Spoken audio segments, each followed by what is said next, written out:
La vista aquí increíble, aquí vamos.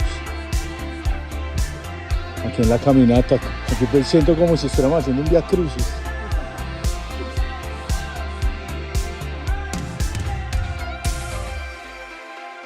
¿Nunca habían visto una vaca?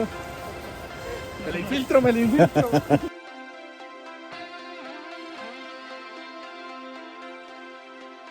Hicimos 14 kilómetros hoy, 7 horas y media caminando.